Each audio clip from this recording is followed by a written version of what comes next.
J'ai 30 ans. Je mène une vie simple, discrète, presque invisible. Je n'ai jamais été de celles qui cherchent les secrets des autres. Dans notre immeuble, on se croise, on se salue, puis chacun referme sa porte et sa vie. Le voisin d'en face faisait partie de ce décor ordinaire. Un homme marié, poli, sans histoire apparente. Sa femme, je la voyais souvent. Une femme calme, posée, qui parlait de son foyer avec une confiance tranquille. Elle croyait en son mari.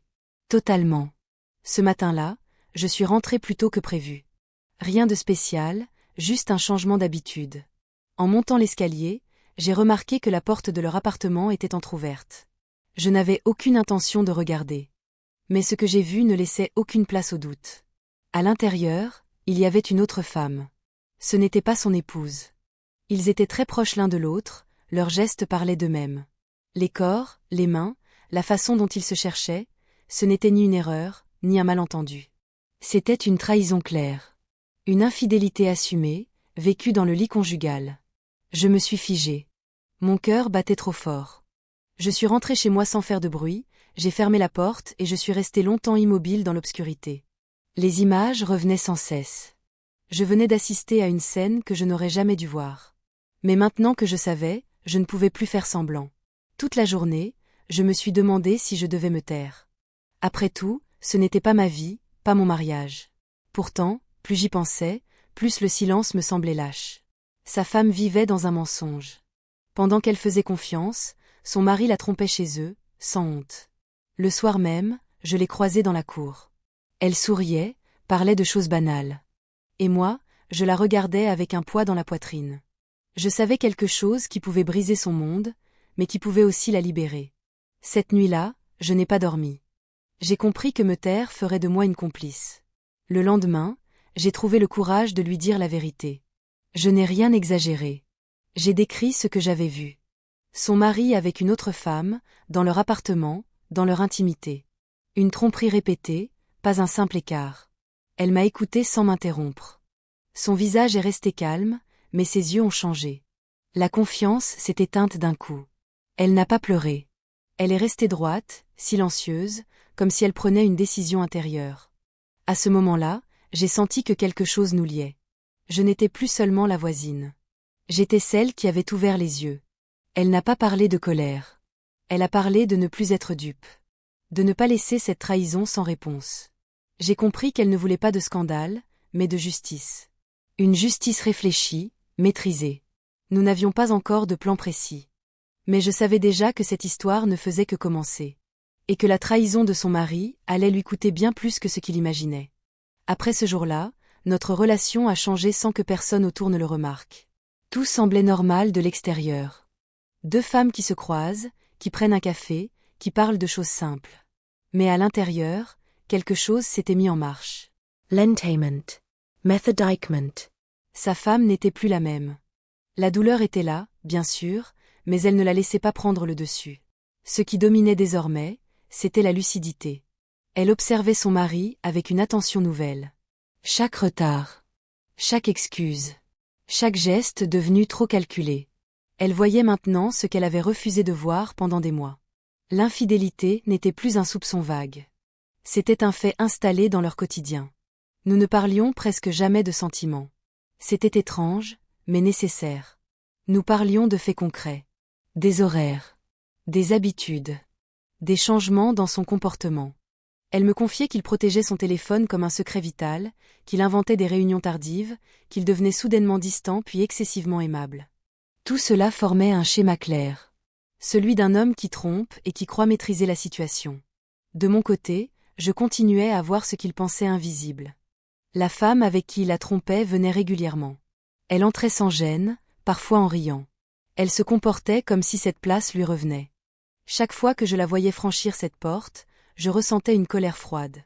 Pas contre elle seulement, mais contre cette facilité avec laquelle on piétine la confiance d'une autre femme. Je transmettais tout à son épouse. Sans jugement. Sans commentaire inutile.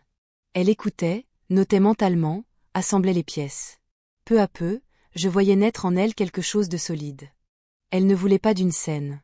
Elle ne voulait pas crier ni supplier. Elle voulait que la vérité s'impose d'elle-même, au moment le plus juste.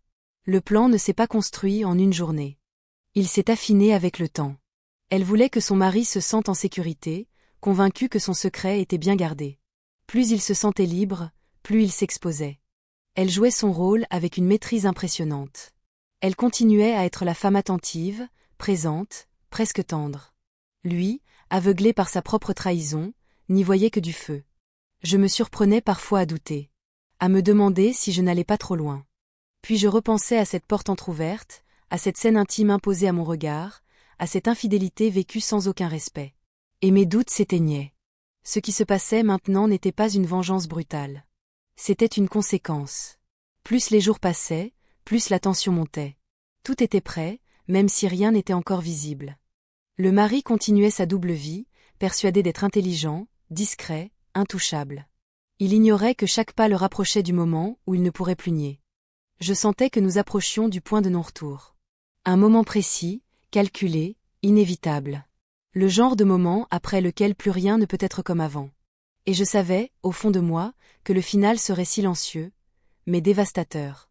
Le jour qu'elle avait choisi est arrivé sans bruit. Rien n'annonçait ce qui allait se passer. C'était précisément ce qu'elle voulait. Une journée ordinaire, banale, rassurante. Lui est parti le matin comme d'habitude, convaincu que tout était sous contrôle.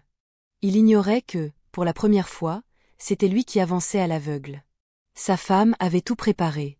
Les preuves, les détails, les dates, les heures. Chaque mensonge recopié dans sa mémoire avec une précision presque froide. Elle n'avait plus besoin de moi à ce stade-là, mais j'étais là quand même. En retrait. Témoin silencieux jusqu'au bout. Je sentais en elle une étrange paix. Pas de nervosité. Pas de tremblement. Seulement la certitude. Quand il est rentré ce soir-là, il n'a rien remarqué au début. La maison était calme. Trop calme.